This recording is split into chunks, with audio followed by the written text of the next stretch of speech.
প্রিয় শ্রোতা, প্রজন্ম কথা অনুষ্ঠান থেকে যারা আমাদের কথা শুনছেন সবাইকে শুভেচ্ছা। শ্রোতা বন্ধু, শৈশব থেকেই আমাদের জীবন ও জীবিকা নির্বাচনের তাগিদ শুরু হয়ে যায় পরিবার থেকে। বড় হয়ে কি হতে চায়, এই প্রশ্ন সামনে রেখেই শুরু করছি আজকের পর্ব কৈশোরে সরকারি পেশা নির্বাচনে দক্ষতা উন্নয়ন।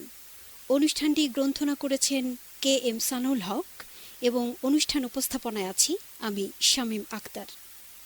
কক্সবাজারের স্থানীয় শ্রোতাদের জন্য প্রজন্ম কথা অনুষ্ঠান প্রতি বুধবার সকাল 11:30 শিশু, কিশোর কিশোরী ও নারী উন্নয়নে সামাজিক আচরণ পরিবর্তন কার্যক্রমের আওতায় ইউনিসেফের সহযোগিতায় বাংলাদেশ বেতার কক্সবাজার থেকে। রেডিও সেটে এবং মোবাইল ফোনে শুনতে টিউন করুন FM 100.8 মেগাহার্জ। প্রিয় শ্রোতা, আগামীর জন্য যে পেশায় যেতে কৈশোরে প্রত্যাশা থাকে, সেখানে পৌঁছানোর পথে পাড়ি জমাতে হবে নিজেকে। গুরুত্ব দিতে হবে নিজের শারীরিক, মানসিক দক্ষতা, আগ্রহ, শখ, প্রায়োগিক জ্ঞান অর্জনের চেষ্টা এবং মূল্যবোধের শিক্ষা। জীবিকা বা পেশা নির্বাচনে না থাকবে মা বাবার চাপিয়ে দেওয়া ইচ্ছা, থাকবে না সামাজিক মর্যাদার লোভ, অল্পতেই খ্যাতিমান ব্যক্তি হওয়ার আকাঙ্ক্ষা। প্রিয় বন্ধুরা, এখন শুনবেন শ্রুতি নাটক স্বপ্নের পেশা গড়ে তুলি। প্রিয় বন্ধুরা, শ্রুতি নাটকে অভিনয় করেছেন রোজিনা আক্তার রোজি ও তার দল। আজ আনন্দনগর উচ্চ বিদ্যালয়ের ইতিহাসে এক আনন্দময় দিন। আজ থেকে 50 বছর আগে কিছু মহৎপ্রাণ শিক্ষানুরাগের উদ্যোগে এই বিদ্যালয় প্রতিষ্ঠিত হয়। আজকের অনেক আয়োজনের মধ্যে উল্লেখযোগ্য ছিল শিক্ষার্থীদের বিষয়ভিত্তিক স্টল উপস্থাপন। এবার আজকের এই মিলন মেলায় স্কুলের বর্তমান শিক্ষার্থীদের সাথে অভিজ্ঞতা বিনিময়ের সংলাপে অংশগ্রহণ করবেন স্কুলের প্রাক্তন শিক্ষার্থীরা, যারা নিজ নিজ ক্ষেত্রে প্রতিষ্ঠিত হয়েছেন। শুভেচ্ছা জানাই সবাইকে। আমি শামীম আহমেদ, বর্তমানে এই কক্সবাজার জেলার জেলা প্রশাসকের দায়িত্ব পালন করছি। এই স্কুল থেকে শিক্ষা গ্রহণের 22 বছর পর আবার ফিরে এসে তোমাদের সাথে নিজের অভিজ্ঞতা বিনিময় করতে পারছি, এটা আমার জন্য অত্যন্ত গৌরবের। জি, আমি পারভিন আক্তার, বর্তমানে পুলিশ সুপার হিসেবে কক্সবাজারে কর্মরত আছি। 20 বছর পর নিজ শিক্ষা প্রতিষ্ঠানে এসে আমি যেন আমার কৈশোরকেই আবার দেখতে পাচ্ছি। ধন্যবাদ স্যার। আমরা আপনাদের কাছে সরকারি চাকরি পেশায় যাওয়ার অনুপ্রেরণার পেছনের গল্প জানতে চাই। সরকারি চাকরি, বিশেষ করে বাংলাদেশ সিভিল সার্ভিস মানে BCS পরীক্ষায় উত্তীর্ণ হতে গেলে কৈশোরের সময় থেকে কোন কোন বিষয়ে জ্ঞান ও দক্ষতা থাকা প্রয়োজন? ধন্যবাদ সুমি। দেখো, আমি পড়ালেখার পাশাপাশি বাংলা ও ইংরেজি ভাষা সহ বিভিন্ন দেশের ভাষা শিখতাম। গণিতের ভীতি দূর করার জন্য বিভিন্ন ব্যবসায়ী, উদ্যোক্তা, ইঞ্জিনিয়ার, ঠিকাদার তাদের সাথে কাজ করতাম। আর বিশ্ববিদ্যালয়ে যখন ভর্তি হই, তখন দেখলাম আশেপাশের সবাই BCS পরীক্ষার প্রস্তুতি নিচ্ছে। তখন জানলাম জাতীয় ও আন্তর্জাতিক বিষয়েও জ্ঞান থাকতে হয়। আমার ইচ্ছে ছিল প্রশাসনে যুক্ত হয়ে দেশের জন্য কাজ করার। আমি সেই লক্ষ্য অর্জনের জন্য কৈশোর থেকেই প্রস্তুতি নিয়েছি, নিজের মনের সুপ্ত ইচ্ছা থেকে। কৈশোর থেকেই ক্রাইম থ্রিলার বই পড়ার প্রতি আমার ব্যাপক আগ্রহ ছিল। কিভাবে অপরাধ দমন করে সমাজে শান্তি শৃঙ্খলা ফিরিয়ে আনা যায়, এ ব্যাপারে ছিল আমার অনেক কৌতূহল। আমি পড়ালেখার পাশাপাশি খেলাধুলাও করতাম। এলাকায় কোনো একটা অপরাধ ঘটলে নিজের মতো করে একটার পর একটা ঘটনা সমাধান করতাম। পাশাপাশি আন্তর্জাতিক বিষয়াদিও আমাকে খুব আকৃষ্ট করত। একটা সময় আমি স্থির করলাম, আমি ভবিষ্যতে মানুষের কল্যাণে, তাদের জীবনের মান উন্নয়নে কাজ করব। সেভাবেই নিজেকে প্রস্তুত করেছি সরকারি চাকরিতে পুলিশের পদে যাওয়ার জন্য। সময় বদলেছে, আমাদের পাঠ্য বই বদলে গেছে, শিক্ষাক্রমেও পরিবর্তন এসেছে। তাই আমাদের এই প্রজন্মের মতামত বাংলাদেশ সিভিল সার্ভিস পরীক্ষা পদ্ধতিরও পরিবর্তন আনা প্রয়োজন। বর্তমান সময়ে লেখাপড়ার পাশাপাশি দক্ষতা অর্জন এক গুরুত্বপূর্ণ অংশ হয়ে দাঁড়িয়েছে। এর প্রতিফলন আমরা শিক্ষার্থীদের বিভিন্ন স্টলে দেখতে পেয়েছি। প্রতিটি বিষয়ের সাথে সম্পর্কিত দক্ষতা অর্জন বিষয়ে নানা রকম উদ্যোগের দৃষ্টান্ত শিক্ষার্থীরা তুলে ধরেছে। তুমি ঠিকই বলেছ, আমরা তোমার সাথে একমত। বর্তমানে শুধু বই পড়ে বা সনদপত্র নির্ভর পেশার গ্রহণযোগ্যতা কিন্তু কমে আসছে। এর বিপরীতে নির্দিষ্ট দক্ষতা নির্ভর পেশাজীবীদের চাহিদা ব্যাপক হারে বৃদ্ধি পাচ্ছে। তাই বর্তমান শিক্ষা কারিকুলামে এ ধরনের কর্মমুখী শিক্ষা ব্যবস্থার প্রচলন ইতোমধ্যেই করা হয়েছে, যার সুফল গ্রহণের দ্বারপ্রান্তে বাংলাদেশ। আমি একটা বিষয় জানতে চাচ্ছিলাম। সময়ের সাথে সাথে অনেক পেশাই হারিয়ে গেছে। আমরা এখন থেকে নির্দিষ্ট একটা পেশার জন্য দক্ষতা অর্জন করার পর যদি সে পেশার না থাকে তাহলে কি হবে? আচ্ছা, ভবিষ্যতে সরকারি বা বেসরকারি পেশায় যুক্ত হতে হলে বর্তমানে আমাদের কী ধরনের দক্ষতা অর্জনের চেষ্টা করতে হবে? লেখাপড়ার পাশাপাশি যে বিষয় তোমাকে আগ্রহী করে বা আনন্দ দেয় তেমন কিছু দক্ষতা মনোযোগ দিয়ে শিখতে পারো। তেমন কোনো বিষয়ে চাইলে ব্যবসায়িক উদ্যোগ গ্রহণ করতে পারো। ওই বিষয় সম্পর্কে তোমার ধারণা ও বাস্তব অভিজ্ঞতা ভবিষ্যতের পেশাগত জীবনের ভিত্তি হয়ে থাকবে। তার সাথে বাংলা ও ইংরেজি ভাষায় যোগাযোগ করার দক্ষতা বাড়ানো, সারা বিশ্বের সংবাদ দেখা বা রেডিও শুনতে পারো। পরিবেশ ও সমাজে যে ঘটনাগুলো ঘটছে তা নিয়ে এখন থেকেই গবেষণা করতে পারো। দেখবে জানা জ্ঞানের বাইরেও অনেক নতুন জ্ঞান যুক্ত হবে। একই সাথে তোমাদের ওই বিষয়ের সামর্থ্য, দুর্বলতা, সুযোগ ও চ্যালেঞ্জ সম্পর্কেও ধারণা থাকা প্রয়োজন, যা তোমাদের নিজেদের গড়ে তুলতে সহায়ক ভূমিকা পালন করবে। পাশাপাশি তোমাদের কিছু মৌলিক দক্ষতা অর্জন করতে হবে, যা জীবন ও জীবিকার জন্য বা যে কোনো পেশাতেই খুব প্রয়োজন। যেমন ভাষা ও যোগাযোগ দক্ষতা, সূক্ষ্ম চিন্তন, সৃজনশীলতা ও উদ্ভাবনী সক্ষমতা, সমস্যা সমাধান, সিদ্ধান্ত গ্রহণ, পরিকল্পনা প্রণয়ন ইত্যাদি। এছাড়াও বর্তমানে কারিগরি ও প্রযুক্তিগত জ্ঞান সবার মধ্যে থাকা খুবই প্রয়োজন। তোমরা যদি নির্দিষ্ট কোনো বিষয়ের উপর প্রশিক্ষণ নাও, সেটিও ভবিষ্যতের জন্য কার্যকরী ভূমিকা পালন করবে। তোমাদের নিজেদের অবস্থান থেকে অগ্রগতি কতদূর হলো তা যাচাই করতে নিরপেক্ষ সমূল্যায়ন সক্ষমতা থাকা প্রয়োজন। সময়ের তাগিদে তোমাদের পছন্দনীয় পেশায় সর্বশেষ কী পরিবর্তন এসেছে, নতুন কী যুক্ত হচ্ছে, এ সমস্ত বিষয়ে হালনাগাদ তথ্য জানা থাকতে হবে। যেমন বর্তমান সময়ে প্রযুক্তিগত দিকে আর্টিফিশিয়াল ইন্টেলিজেন্স বা কৃত্রিম বুদ্ধিমত্তার ব্যাপক ব্যবহার শুরু হয়েছে। এই সব কিছুর সাথে মানুষ হিসেবে তোমাদের মূল্যবোধ জাগ্রত করা সবচেয়ে জরুরি। আগামীর পৃথিবীকে সবুজে শ্যামলে ভরিয়ে রাখতে, মানুষের সাথে প্রাণ প্রকৃতির সৌহার্দ্যপূর্ণ সম্পর্ক বজায় রাখতে, মানবিক সমাজ প্রতিষ্ঠার লক্ষ্যে নিজেদের বিবেক বিবেচনাবোধ সমুন্নত রাখতেই হবে। অবশ্যই স্যার। আজ প্রাক্তন শিক্ষার্থীদের সাথে সংলাপের মধ্য দিয়ে আমরা ক্যারিয়ার গঠনের ক্ষেত্রে অনেক প্রয়োজনীয় বিষয় সম্পর্কে জানলাম। সেগুলো আগে আমাদের জানা ছিল না। আপনারা আমাদের যে আলোর পথ দেখিয়েছেন, আমরা আপনাদের দেখানো সে পথে নিজেদের গড়ে তুলতে চেষ্টা করব। ধন্যবাদ। আজ আনন্দনগর উচ্চ বিদ্যালয়ের ইতিহাসে এক আনন্দময় দিন। আজ থেকে 50 বছর আগে কিছু মহৎপ্রাণ শিক্ষানুরাগের উদ্যোগে এই বিদ্যালয় প্রতিষ্ঠিত হয়। আজকের অনেক আয়োজনের মধ্যে উল্লেখযোগ্য ছিল শিক্ষার্থীদের বিষয়ভিত্তিক স্টল উপস্থাপন। এবার আজকের এই মিলন মেলায় স্কুলের বর্তমান শিক্ষার্থীদের সাথে অভিজ্ঞতা বিনিময়ের সংলাপে অংশগ্রহণ করবেন স্কুলের প্রাক্তন শিক্ষার্থীরা, যারা নিজ নিজ ক্ষেত্রে প্রতিষ্ঠিত হয়েছেন। শুভেচ্ছা জানাই সবাইকে। আমি শামীম আহমেদ। বর্তমানে এই কক্সবাজার জেলার জেলা প্রশাসকের দায়িত্ব পালন করছি। এই স্কুল থেকে শিক্ষা গ্রহণের 22 বছর পর আবার ফিরে এসে তোমাদের সাথে নিজের অভিজ্ঞতা বিনিময় করতে পারছি, এটা আমার জন্য অত্যন্ত গৌরবের। জি, আমি পারভিন আক্তার। বর্তমানে পুলিশ সুপার হিসেবে কক্সবাজারে কর্মরত আছি। 20 বছর পর নিজ শিক্ষা প্রতিষ্ঠানে এসে আমি যেন আমার কৈশোরকেই আবার দেখতে পাচ্ছি।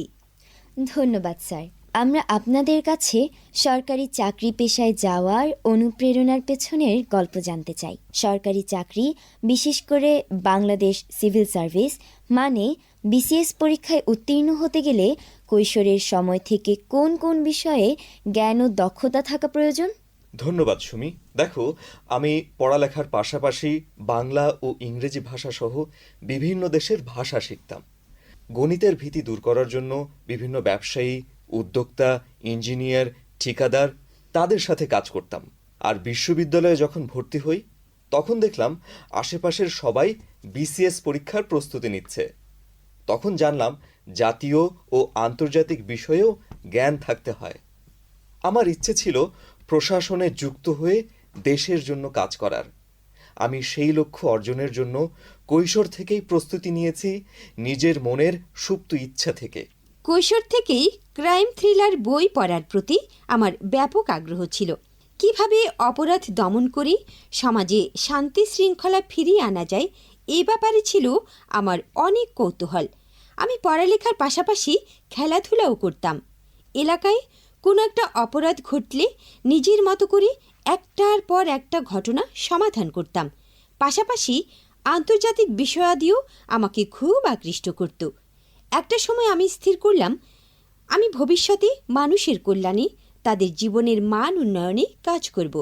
সেভাবেই নিজেকে প্রস্তুত করেছি সরকারি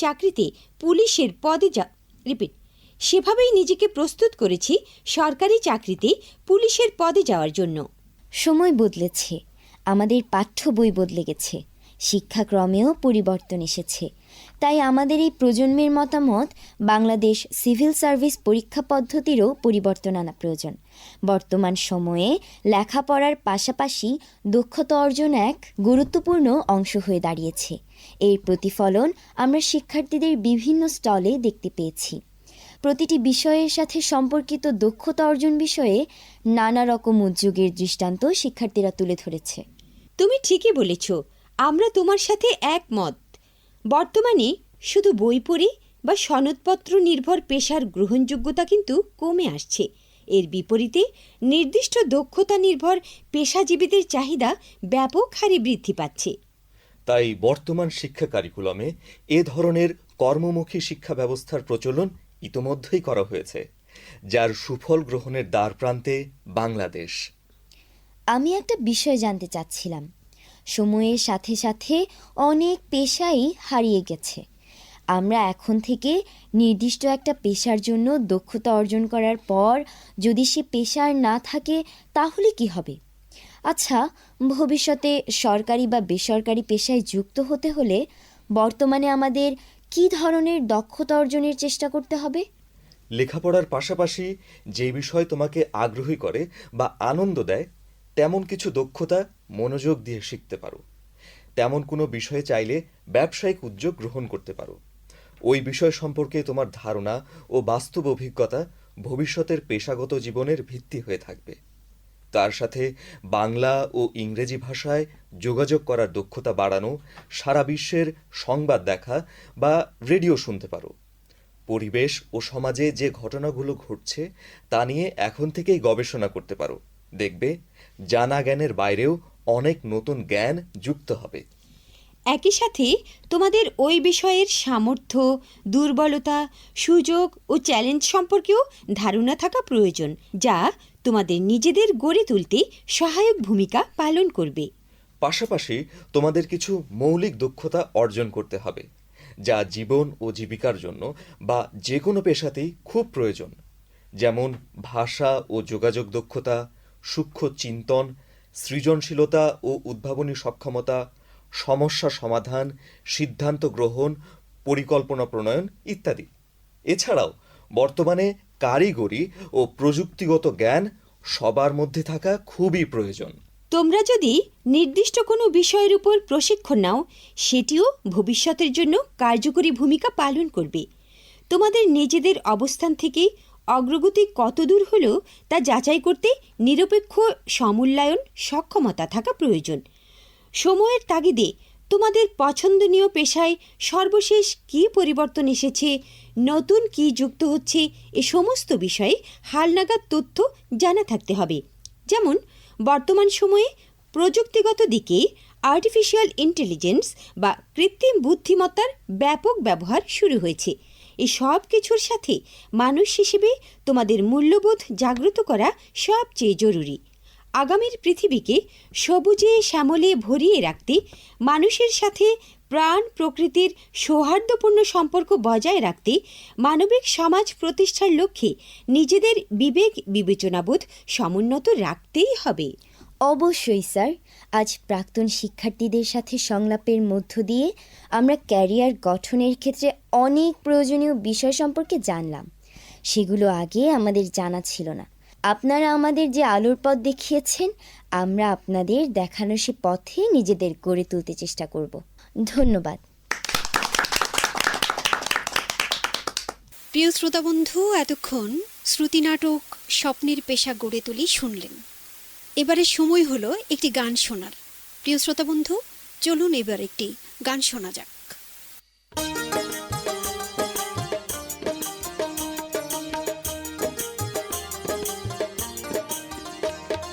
কৈশোরে বিপর্যয় রোধে চাই দক্ষতা উন্নয়ন, কিশোর কিশোরীদের শিক্ষা কার্যক্রমে যুক্ত করা প্রয়োজন।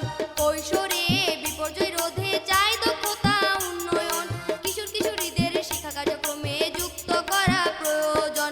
কোনো কিছুতে সাড়া দেওয়ার ফলে যে পরিবর্তন হয়, যা অনুভূতি সৃষ্টি করে তাকে আবেগে বলা হয়। কোনো কিছুতে সাড়া দেওয়ার ফলে যে পরিবর্তন হয়, যা অনুভূতি সৃষ্টি করে তাকে আবেগে বলা হয়। কৈশোরে বিপর্যয় রোধে চাই দক্ষতা উন্নয়ন, কিশোর কিশোরীদের শিক্ষা কার্যক্রমে যুক্ত করা প্রয়োজন।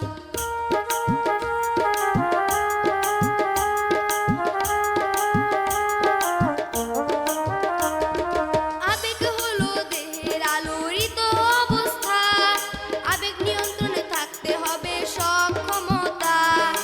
আবেগের সময় রক্তচাপ পরিবর্তন হয়, হৃৎপিণ্ডে স্বাভাবিক কাজ ব্যাহত হয়।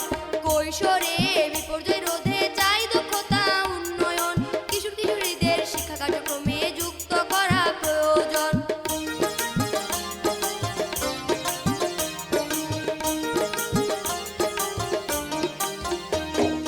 আবেগের সময় লালাকরণ বন্ধ হয়ে যায়, আবেগময় পরিস্থিতিতে দম ফুরিয়ে যায়।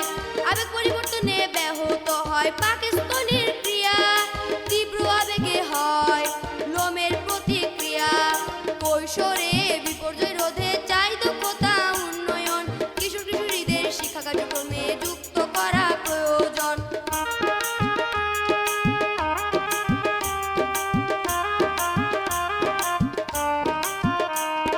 তারুণ্যে বিপর্যয় রোধে পরিবারের ভূমিকা প্রয়োজন, এতেই সম্ভব হবে সুন্দর জীবন যাপন। তারুণ্যে বিপর্যয় রোধে পরিবারের ভূমিকা প্রয়োজন, এতেই সম্ভব হবে সুন্দর জীবন যাপন। তাদের চালিত করতে হবে সুপথে, যেন তারা আলো পায় জীবনের পথে। তাদের চালিত করতে হবে সুপথে, যেন তারা আলো পায় জীবনের পথে। কৈশোরে বিপর্যয় রোধে চাই দক্ষতা উন্নয়ন, কিশোর কিশোরীদের শিক্ষা কার্যক্রমে যুক্ত করা প্রয়োজন। কৈশোরে বিপর্যয় রোধে চাই দক্ষতা উন্নয়ন, কিশোর কিশোরীদের শিক্ষা কার্যক্রমে যুক্ত করা প্রয়োজন।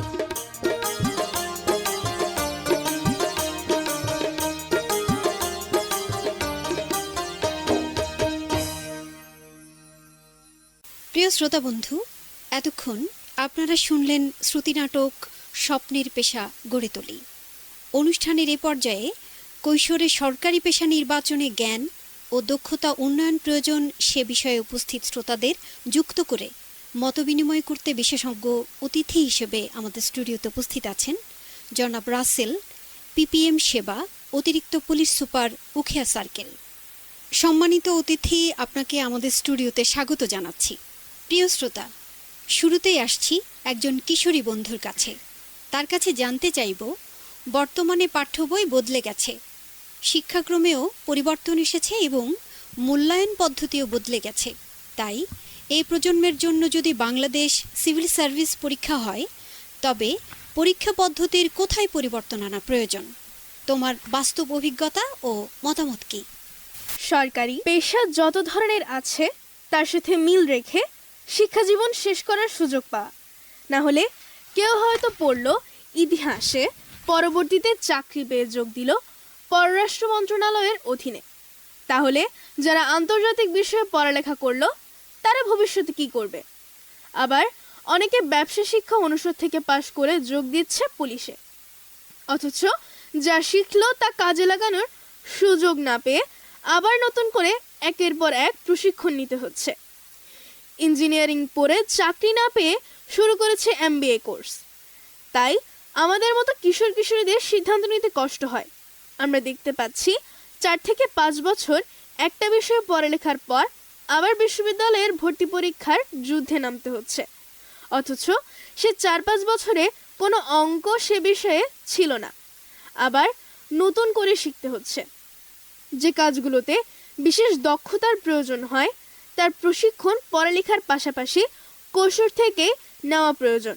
আর জ্ঞান চর্চার বিষয় শুধু পাঠ্যপুস্তকে সীমাবদ্ধ না রেখে জীবনের প্রায়োগিক অংশ থেকেও শেখা প্রয়োজন।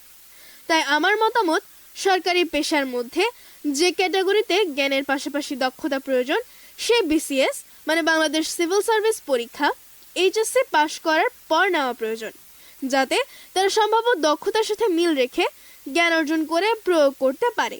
আর সাধারণ বিষয়গুলোর পরীক্ষা বিশ্ববিদ্যালয় পাশ করার পর নেওয়া যেতে পারে, তবে পরীক্ষা পদ্ধতির পরিবর্তন অবশ্যই আনা প্রয়োজন। শ্রোতা বন্ধু, এখন শুনবো আমাদের অনুষ্ঠানে উপস্থিত শিক্ষকের মতামত, যিনি জীবন ও জীবিকা বিষয়টি স্কুলে পড়ান। এখানে একটি অধ্যায় আছে স্বপ্নের ক্যারিয়ার সাজাই। এই অংশে সরকারি চাকরিতে যোগ দিতে হলে কি করতে হবে, এই বিষয়গুলো কিভাবে চর্চা করা হচ্ছে। বর্তমানে প্রত্যেক ক্লাসে জীবন জীবিকা বইটি পড়ানো হয়। তখন থেকেই শিক্ষকের উচিত সকল ধরনের পেশার একটি তালিকা তৈরি করা। তার পাশে লেখা থাকবে কোন ধরনের জ্ঞান, দক্ষতা ও মানবিক মূল্যবোধ থাকা প্রয়োজন, কোন পেশা কৈশোরে নিজের আগ্রহে নির্বাচন করা যেতে পারে, আর কোনগুলো পারিবারিক সিদ্ধান্ত প্রয়োজন। তার প্রেক্ষিতে ম্যাপিং করে প্রত্যেকের কাছে থাকবে সেই তালিকা এবং সেই অনুযায়ী প্রস্তুতি নেবে। তাহলেই হয়তো স্বপ্নের পেশা গড়ে তোলা সত্যিই সম্ভব হবে। প্রিয় শ্রোতা বন্ধু, আমাদের অনুষ্ঠানে উপস্থিত বিশেষজ্ঞের কাছে যাব। আমাদের আজকের প্রজন্ম কথা অনুষ্ঠানের যে বিষয়, কৈশোরে সরকারি পেশা নির্বাচনে দক্ষতা উন্নয়ন। এখন আমাদের বিশেষজ্ঞের আলোচনা শুনব। ধন্যবাদ। কৈশোরে পেশা নির্বাচনের ক্ষেত্রে একজন শিক্ষার্থীর কি করা উচিত সে বিষয়ে যে আলোচনা হচ্ছে, এখানে শিক্ষার্থীরা রয়েছে। পেশা নির্বাচনের ক্ষেত্রে আমি প্রথমত কিছু কথা বলতে চাই। সেটা হচ্ছে আমাদের সবাইকে কিন্তু লেখাপড়া শেষ করে কোনো না কোনো জীবিকা নির্বাহের জন্য কোনো চাকরিতে ঢুকতে হয় বা চাকরি পেতে হয়। তো একজন শিক্ষার্থী হিসাবে সবার প্রথম যেটা দরকার সেটা হচ্ছে ওই শিক্ষার্থী তার নিজেকে চিনতে হবে। তার যে মেধা রয়েছে, তার যে সামর্থ্য রয়েছে, এটা তাকে বুঝতে হবে। এবং তার যে পিতামাতা রয়েছে তাকে অবশ্যই সেটা বুঝতে হবে যে আমার যে সন্তান রয়েছে, ছেলে বা মেয়ে রয়েছে, তার কীরকম মেধা রয়েছে, তার কীরকম ইচ্ছা রয়েছে, সে কী হতে চায়, সে কী করতে চায়, সেটা তাকে বুঝতে হবে। কিন্তু আমাদের দেশের যে প্রচলিত শিক্ষা পদ্ধতি এবং আমাদের যে পিতামাতা যে শাসন করার সিস্টেম, সেখানে কিন্তু আমরা আসলে আমাদের শিক্ষার্থীর উপরে চাপিয়ে দিই। জিজ্ঞেস করি তুমি কী হতে চাও, তখন কিন্তু আমরা বাধ্য হয়ে বলে ফেলি, বা আমাদের যে ছেলেমেয়েরা বলে ফেলে যে আমি ডাক্তার হতে চাই, ইঞ্জিনিয়ার হতে চাই। বেশিরভাগ কিন্তু এই উত্তরটা দেয়। কিন্তু আমার মনে হয় যে সে যা হতে চায় তাকে স্বাধীনভাবে সেটা হতে দেওয়া উচিত। এবং আমাদের শিক্ষা পদ্ধতি যে নতুন যে বিষয়গুলো ইনক্লুড করা হয়েছে, স্বপ্নের পেশা গড়ার জন্য তারা কি করবে, নির্বাচন করার জন্য কী করবে, আমার মনে হয় এটা অত্যন্ত ফলপ্রসূ একটি শিক্ষা ব্যবস্থা প্রচলন করা হয়েছে। তো প্রত্যেকটা শিক্ষার্থীকে যখন সে লেখাপড়া শুরু করবে তাকে স্বপ্ন দেখতে হবে, তাকে নিজেকে নিয়ে নিজে ভালো কিছু করতে চায় সেই ভাবনা তার মধ্যে নিয়ে আসতে হবে। যেমন আমি যদি আমার জীবনের একটা অভিজ্ঞতা শেয়ার করি, আমার মনে আছে আমি যখন স্টুডেন্ট ছিলাম, আমার মূলত বাংলাদেশ মিলিটারিতে যোগদান করার একটা ইচ্ছা ছিল। তা আমি আমার পড়ার টেবিলের সামনে বাংলাদেশ মিলিটারি একাডেমির একটা ছবি লাগিয়ে রেখেছিলাম। এবং যখন আমি পড়তে বসতাম তখন কিন্তু আমি ওই ছবিটার দিকে তাকাতাম যে আমি একদিন এইখানে ট্রেনিং করতে যাব এবং বাংলাদেশ মিলিটারির একজন সেনাবাহিনীর একজন সদস্য হব। আর দেখা যাচ্ছে যে আমি আমি হয়তো সেই সেনাবাহিনীর অফিসার হতে পারিনি, কিন্তু বাংলাদেশ পুলিশে বিসিএস পরীক্ষা দিয়ে আমি একজন অফিসার হয়েছি। তা আমি কিন্তু আমার টার্গেটে বুঝতে পেরেছি। তো সেক্ষেত্রে আমি বলবো যে বর্তমান প্রজন্মের যে শিক্ষার্থীরা রয়েছে তাকে যে ভালো স্টুডেন্ট হতে হবে এটা আসলে বাধ্যবাধকতা নেই।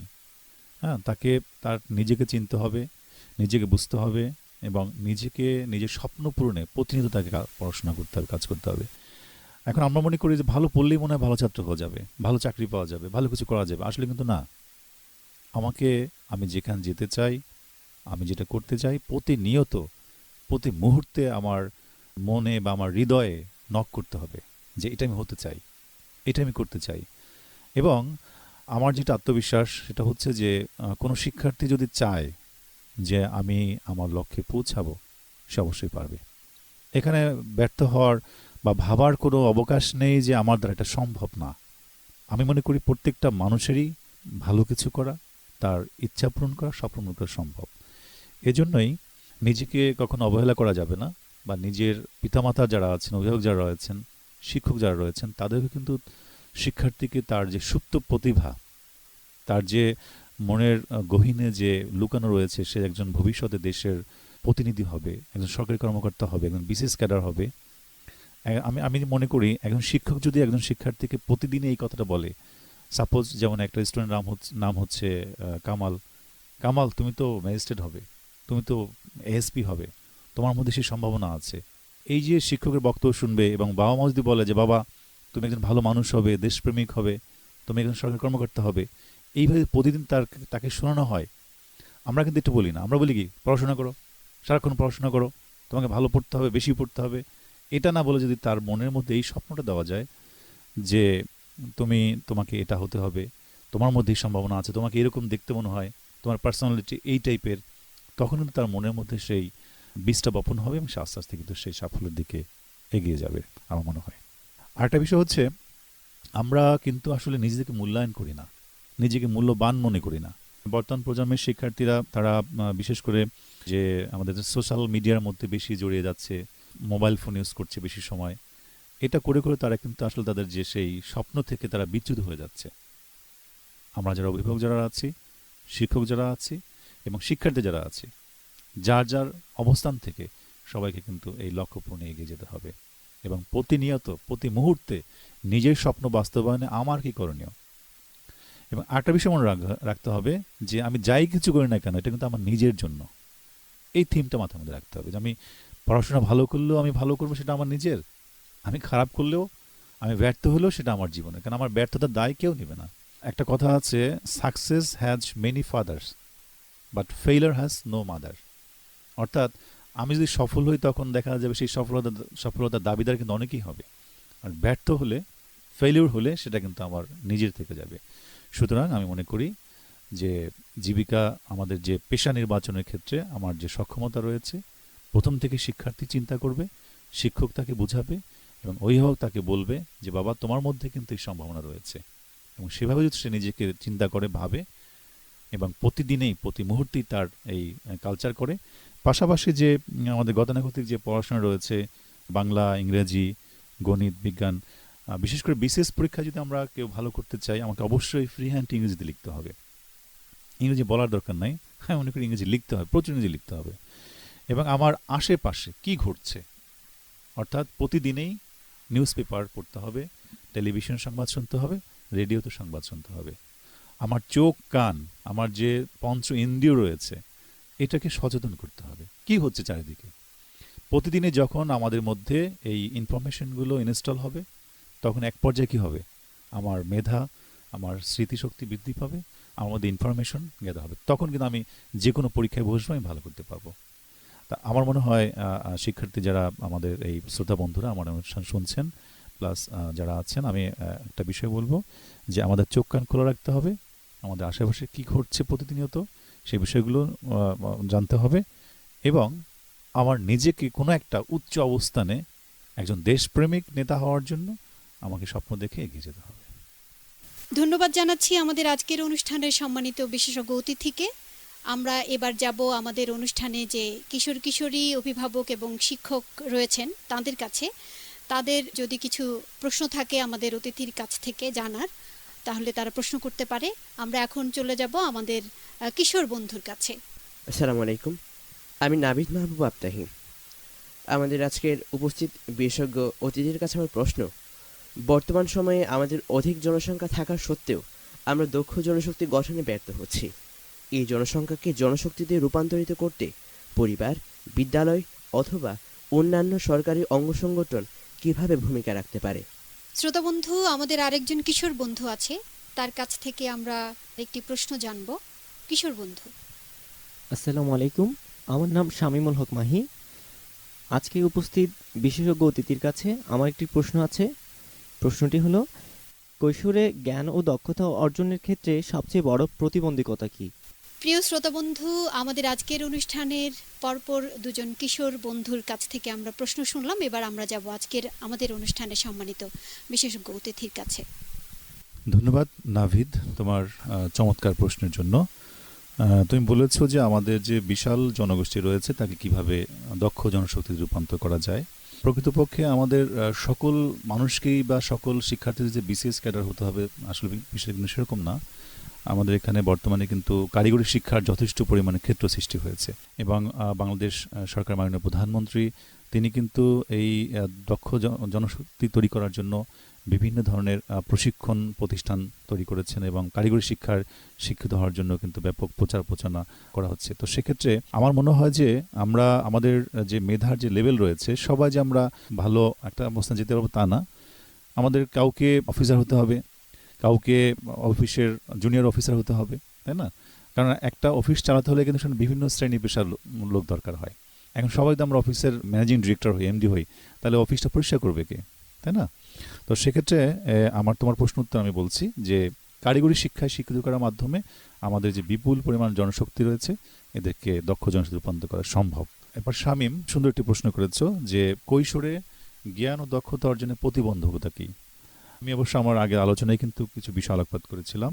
আমি যদি এখন বলতে চাই, প্রথমত হচ্ছে আমাদের আমরা শিক্ষার্থী যারা তোমরা রয়েছো, তোমরা আসলে কেন পড়াশোনা করছো বা পড়াশোনা করে কি হবে বা তোমাকে নিয়ে কিছু ভাবছো কিনা, এই ভাবনার ক্ষেত্রে আমার মনে হয় যে একটা কোথাও সমস্যা রয়েছে। কারণ আমরা সবাই আসলে ভালো হতে চাই না, সবাই ভালো পড়তে চায় না। আমরা মনে করি আমরা বই পড়ছি বাবা মার জন্য, আমরা বই পড়ছি টিচারের জন্য, এরকম একটা চিন্তাভাবনা থাকে। কিন্তু তার মধ্যেও কিছু মুষ্টিমেয় কিছু স্টুডেন্ট থাকে যারা কিন্তু নিজেকে চিনে ফেলে এবং তারা কিন্তু সেভাবে এগিয়ে যায়। এরপর হচ্ছে আমাদের সোশ্যাল মিডিয়ার যে একটা ব্যাপক প্রচার এবং সেখানে যথেষ্ট পরিমাণে সময় দেওয়া, এটা কিন্তু একটা বড় ধরনের প্রতিবন্ধকতা। এবং পিতামাতার যে ইচ্ছা চাপিয়ে দেওয়া শিক্ষার্থীর উপরে যে তোমাকে ডাক্তার হতেই হবে, তোমাকে ইঞ্জিনিয়ার হতেই হবে, এই যে একটা মানসিক চাপ সৃষ্টি করা, এটাও কিন্তু আমি মনে করি যে তাদের জ্ঞান দক্ষতা অর্জনে একটা বাধা সৃষ্টি করে। কারণ আমি দেখা যাচ্ছে অঙ্ক ভালো পারি, আমি বিজ্ঞান ভালো পারি, আমাকে সমাজ বা অন্য বিষয় পড়তে বেশি বলা হচ্ছে, বা আমি সমাজ বেশি পড়তে চাই, আমাকে অন্য বিষয় বিজ্ঞান আমি বুঝি না বা বুঝতে চাই না, আমাকে বিজ্ঞান বেশি পড়ানো হচ্ছে। এই যে শিক্ষার্থীর ইচ্ছার বিরুদ্ধে তাকে যে প্রেশার ক্রিয়েট করা, এটা আমার মনে একটা বাধা সৃষ্টি হতে পারে। আর আরেকটা বিষয় হচ্ছে যে আমাদের যে শিক্ষার্থী অনুপাতে আমি বলবো যে দক্ষ শিক্ষক এবং শিক্ষকের সংখ্যার একটা লিমিটেশন রয়েছে এবং নতুন যে শিক্ষা পদ্ধতি চালু হয়েছে সেক্ষেত্রে এই শিক্ষা পদ্ধতির মাধ্যমে শিক্ষা প্রদানের ক্ষেত্রে শিক্ষকদের যথেষ্ট পরিমাণ প্রশিক্ষণ এবং সেটা বাস্তবায়ন করার ক্ষেত্রে আমার মনে হয় যে সেখানে কিছু লিমিটেশন রয়েছে। এটা হয়তো আমরা এক পর্যায়ে পূরণ করতে পারবো। আমার মনে হয় আমার অবজারভেশনে এই বিষয়গুলো প্রতিবন্ধক হিসেবে কাজ করছে। প্রিয় শ্রোতা বন্ধু, আমাদের অনুষ্ঠানে উপস্থিত কিশোরী বন্ধুও রয়েছে। আমরা এখন যাব কিশোরী বন্ধুদের প্রশ্নে। ধন্যবাদ। আমার নাম সাবেহা জামান সাফা। আজকে বিশেষজ্ঞর কাছে আমার প্রশ্নটি হলো, আমি যদি বিসিএসের মাধ্যমে নিজেকে একজন কলেজ শিক্ষক হিসেবে তৈরি করতে চাই তাহলে আমার করণীয় কি হবে? আমরা আরও একজন কিশোরী বন্ধুর কাছ থেকে প্রশ্ন নিব। কি প্রশ্ন থাকছে আজকে আমাদের বিশেষজ্ঞ অতিথির কাছে? আসসালামু আলাইকুম, আমি সামিহা বিনতে কাদের। শুরুতেই ধন্যবাদ জানাবো আজকের অনুষ্ঠানে আমাকে একটি প্রশ্ন করার সুযোগ দেওয়ার জন্য। আজকের বিশেষজ্ঞ অতিথির কাছে আমার প্রশ্ন হলো, নিজের সংকল্পিত পেশায় নিজেকে বাস্তবায়িত করতে আমরা নিজেদের কৈশোর জীবন থেকে কি করতে পারি? আমি ফারহান ইয়াসমিন রিপা। আজকের বিশেষজ্ঞ অতিথির কাছে আমার প্রশ্নটি হলো, সরকারি পেশাকে জীবিকার মাধ্যম হিসাবে নির্বাচনের ক্ষেত্রে শিক্ষা প্রতিষ্ঠান কোন ধরনের ভূমিকা রাখতে পারে? ধন্যবাদ। আমরা পরপর কয়েকটি প্রশ্ন পেয়েছি আমাদের কিশোরী বন্ধুদের কাছ থেকে। আমরা সরাসরি যাব আমাদের আজকের সম্মানিত বিশেষজ্ঞ অতিথির কাছে। শিক্ষার্থী বন্ধুরা বেশ চমৎকার কয়েকটি প্রশ্ন করেছো। আমার আসলে ভালো লাগছে তোমাদের সাথে কথা বলতে পেরে এবং নিজের অভিজ্ঞতা শেয়ার করতে পেরে। সাফা একটা প্রশ্ন করলেন যে তিনি বিসিএস পরীক্ষা দিয়ে কলেজ শিক্ষক হতে চাওয়া, এটা তো অত্যন্ত চমৎকার একটি প্রশ্ন। এবং আমি বলবো যে আমাদের জাতি গড়ার কারিগর হচ্ছেন শিক্ষক। সেক্ষেত্রে একজন শিক্ষক হওয়ার স্বপ্ন কিন্তু একটা মহান স্বপ্ন আমি মনে করি। তো এক্ষেত্রে তুমি যেহেতু শিক্ষক হতে চাও, তাহলে অবশ্যই তোমার ওই সাবজেক্টের উপরে ভালো জ্ঞান থাকতে হবে প্রথমত। অর্থাৎ তুমি যদি বাংলায় শিক্ষক হতে চাও, বাংলা বিষয়টা খুব ভালো করে পড়তে হবে। যেহেতু প্রাথমিকভাবে বিসিএস পরীক্ষার সকল বিষয় থাকে এবং সেক্ষেত্রে পেশা ক্যাডার চয়েসের ক্ষেত্রে তোমাকে ফার্স্ট চয়েস হিসাবে বিসিএস এডুকেশন ক্যাডার চয়েস দিতে হবে এবং ওই সাবজেক্টে তোমাকে ব্যাপক জ্ঞান অর্জন করতে হবে এবং লিখিত পরীক্ষায় এবং মৌখিক পরীক্ষায় যথেষ্ট পরিমাণে তোমাকে ভালো করতে হবে।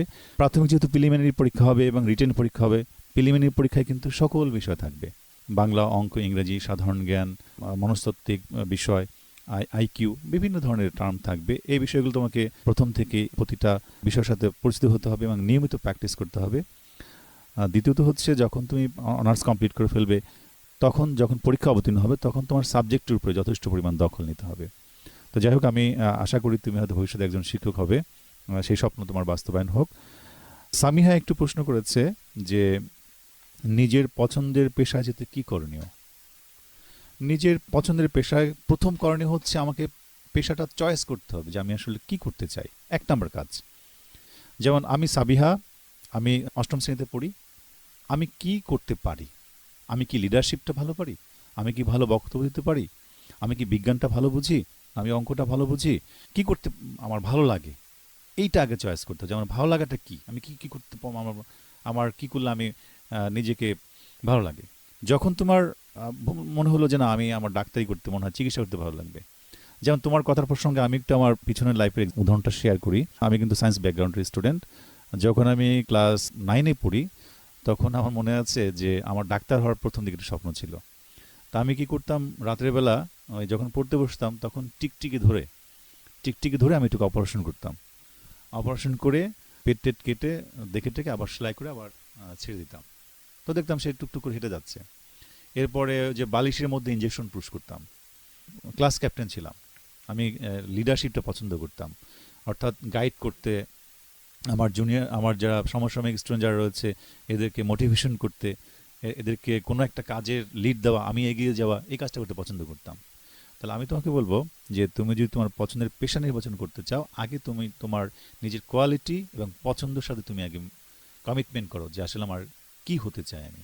দেন তোমার পিতামাতা এবং তোমার টিচার যারা আছে এদের সাথে শেয়ার করো যে স্যার আমি এটা হতে চাই, এটা আমি করতে চাই। এবং সেই রিলেটেড যে বইগুলো আছে, সেই রিলেটেড যে পাঠ্যপুস্তকগুলো আছে সেগুলো ভালো করে প্রথম থেকে পড়তে হবে।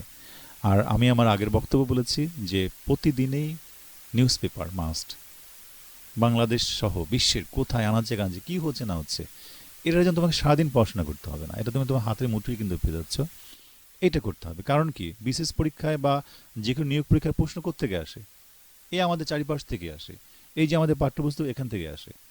এই বিষয়গুলো করতে হবে যে আমার চারিপাশে কি হচ্ছে না হচ্ছে, প্রতিদিনই কোনো নিউজ পেপার পড়তে হবে, টেলিভিশন সংবাদ দেখতে হবে।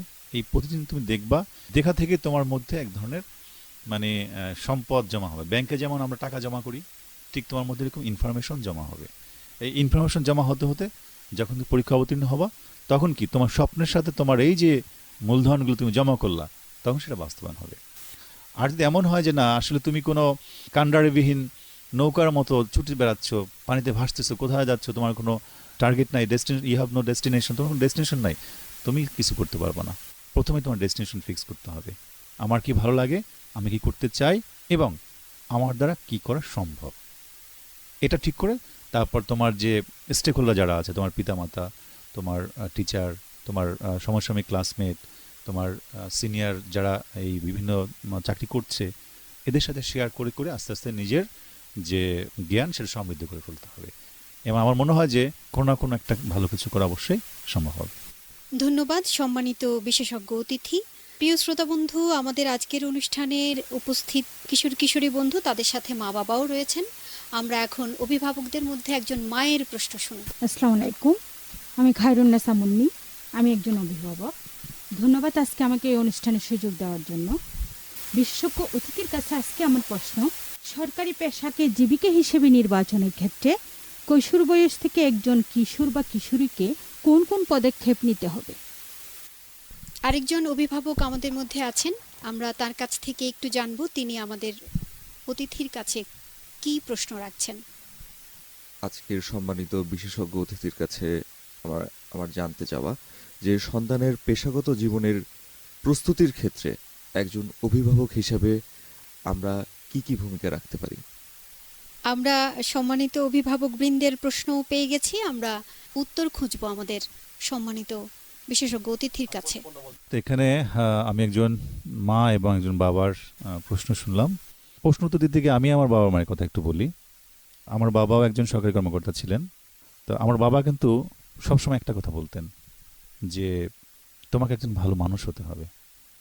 সে কিন্তু আমাকে কখনো পড়তে বলে নাই যে তোমাকে অনেক পড়াশোনা করতে হবে, অনেক বড় অনেক ডাক্তার হতে হবে, ইঞ্জিনিয়ার হতে হবে, এরকম সে কখনোই বলে নাই।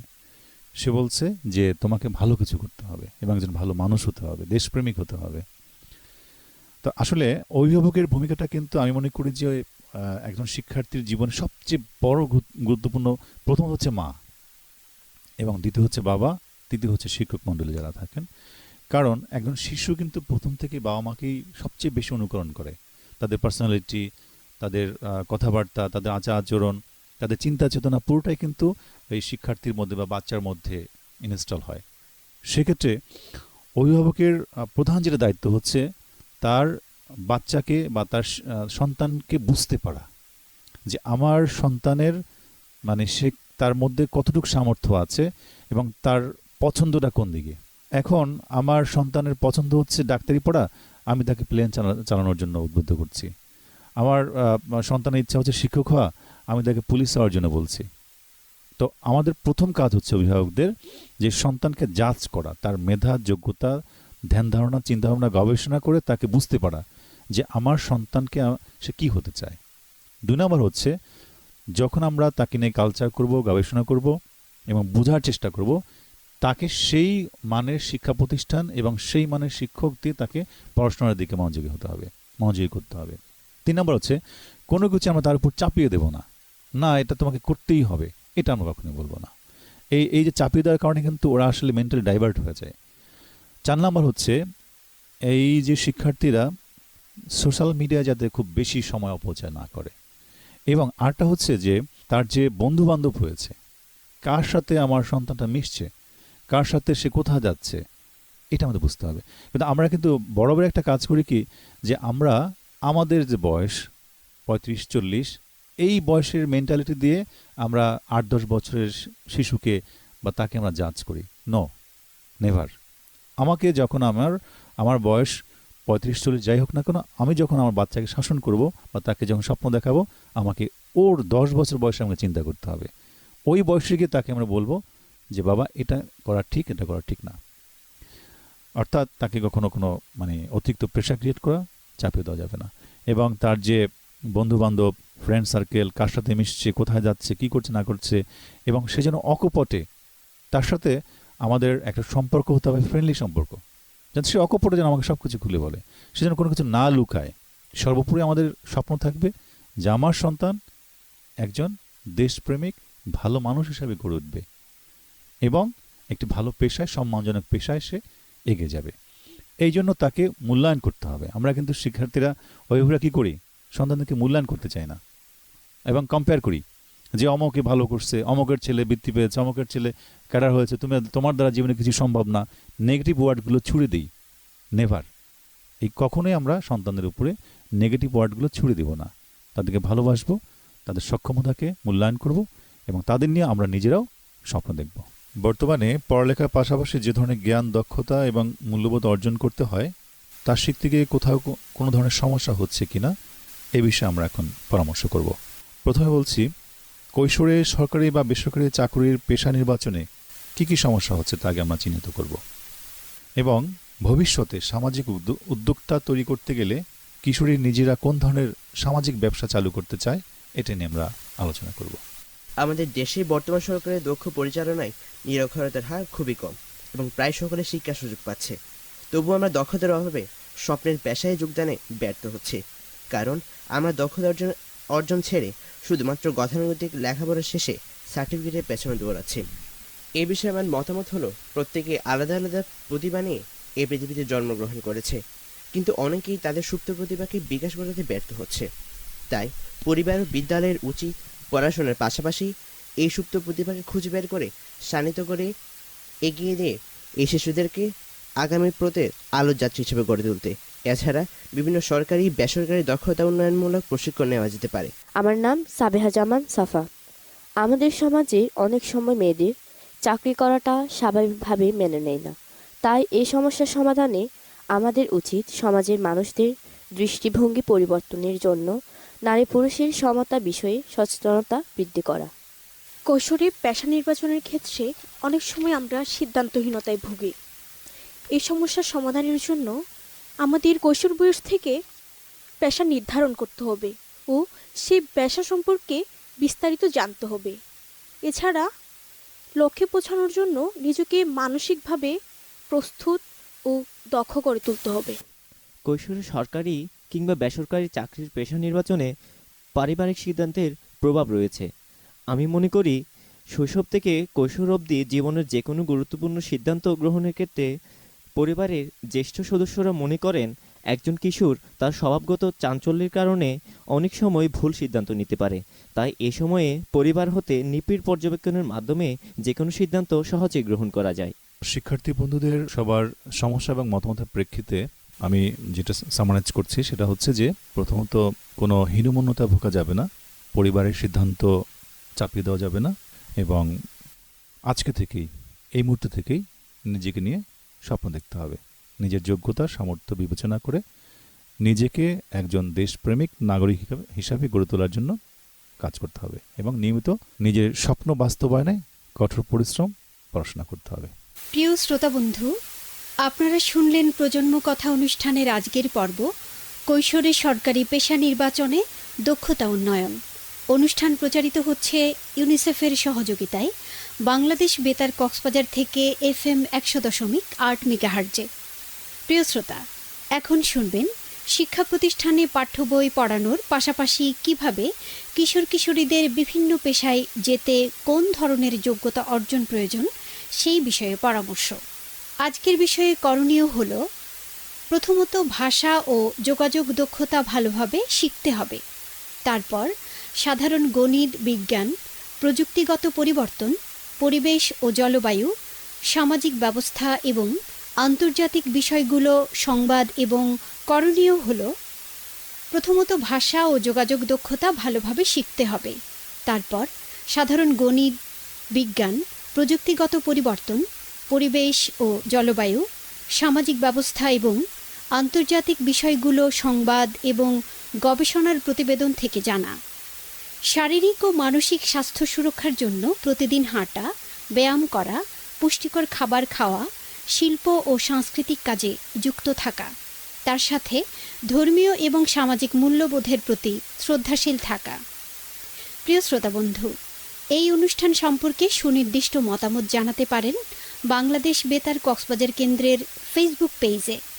কিশোর কিশোরী শ্রোতা ক্লাবের সদস্যরাও সরাসরি অনুষ্ঠান সম্পর্কে মতামত জানাতে পারবেন ফ্যাসিলিটেটরের কাছে।